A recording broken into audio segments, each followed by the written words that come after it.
Hello and welcome to Star News Asia. I'm Susan Yu in Hong Kong. In China, there's a new public enemy number one. He's exiled spiritual leader Li Hongzhi. His teachings are considered a threat to the government, and Beijing has detained thousands of his Falun Gong followers and driven millions underground. Yet here in Hong Kong, a special administrative region of China, the group is gaining support and they're free to publicly practice their faith. So, is this a clear example of one country, two systems? Well, analysts warn these freedoms may not be all they seem. I was quite shocked. I don't think any country should ban this or not allow this.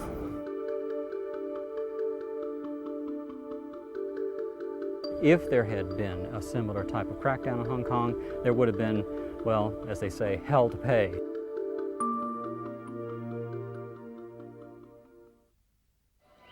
They're mostly middle-aged residents from all walks of life, publicly practicing the traditional breathing exercise called Qi Kong.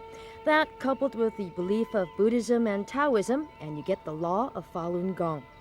Frankly speaking, I find nothing perverted, I find nothing evil. There's equally bizarre teaching in other religions. But on April 25th, that all changed for Beijing. The once innocuous group became a threat virtually overnight after 10,000 Falun Gong members showed up at the doorstep of Zhongnanhai, China's center of power. I think this is a political issue, that why the government put a heavy-handed campaign against this group is their ability to motivate so many people in such a relative time. Countrywide, it detained thousands of followers, arrested sect organizers, and just over 2 weeks ago, banned the group altogether. Followers say that practicing Falun Gong helps them maintain good health and can cure various diseases. There has been a large number of reports of the followers becoming ill or disabled, committing suicide, and in some cases even murder. The architect of Falun Gong is Li Hongzhi. Despite living in New York, the former Red Guard is now at the top of China's most wanted list.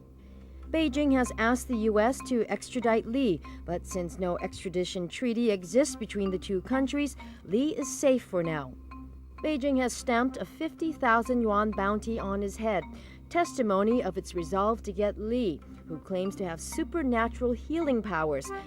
Actually, in the Zhuan Falun, it tells people why people get sick. And after you step into the practice, people will soon felt, you're perfectly healthy. The biggest worry for China is Li's insistence that he has 60 million followers, a force, if true, that is larger than the Communist Party. As Beijing's crackdown continues, so too are the calls to free Falun Gong members. We want to tell the Chinese government to release all those who have been arrested in the mainland China. Hope them they can release them sooner. Albert Kwok and about 200 Falun Gong believers are braving the heat to demonstrate by practicing outside China's de facto embassy in Hong Kong. It's an activity that is now considered subversive on the mainland. It's just an ordinary citizen. We are not protesting against the government. We are not anti-government. We are not political. And then we are not religious. After China outlawed the sect, Hong Kong's chief executive, Tong Chi-hwa, reassured the group it's free to practice in the territory. But in Hong Kong, all organizations which are properly registered may continue to operate so long as they stay within the law. That applies to the Falun Gong as it does to all organizations in Hong Kong. The number of Falun Gong members has grown from a few hundred in 1995 to about 1,000 now. They converge on more than 36 locations throughout Hong Kong to practice the faith of Master Li. The fact that Hong Kong is treating this issue differently than China does point out what many people, especially in the business community, have accepted and believe all along, that the one country, two systems concept does work.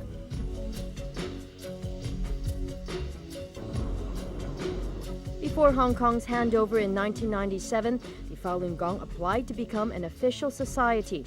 In June 1996, authorities approved their application, which now must be updated every 2 to 3 years.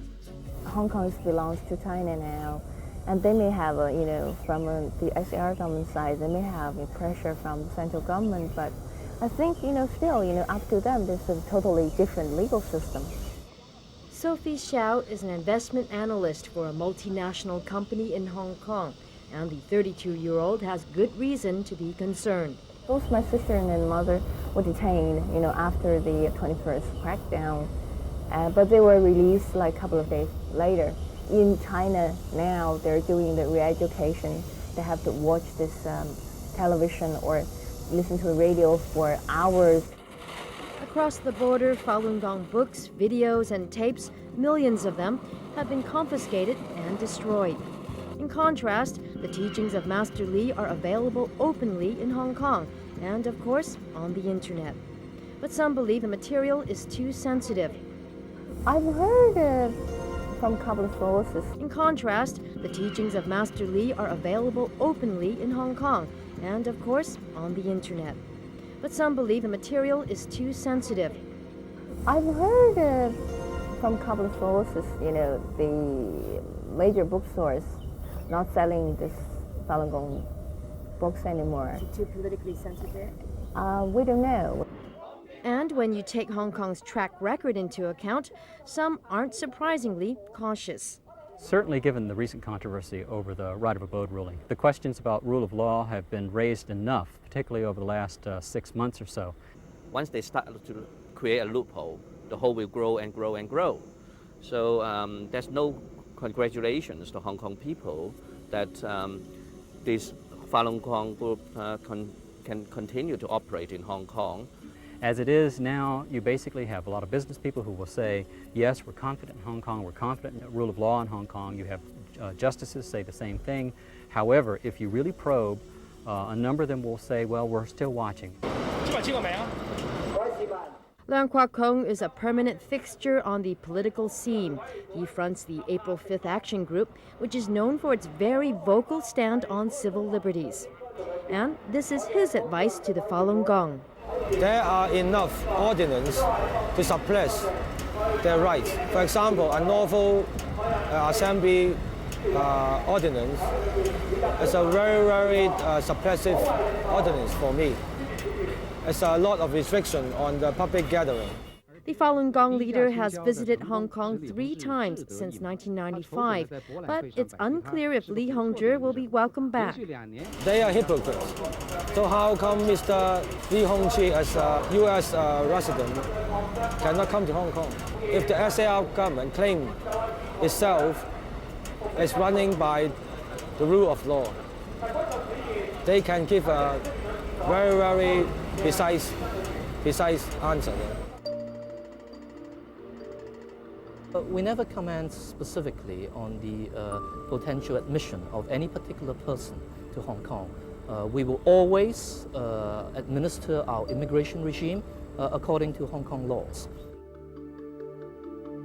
But if Hong Kong's past treatment of Chinese dissidents is anything to go by, don't count on Li arriving at Chet Lak Kok anytime soon.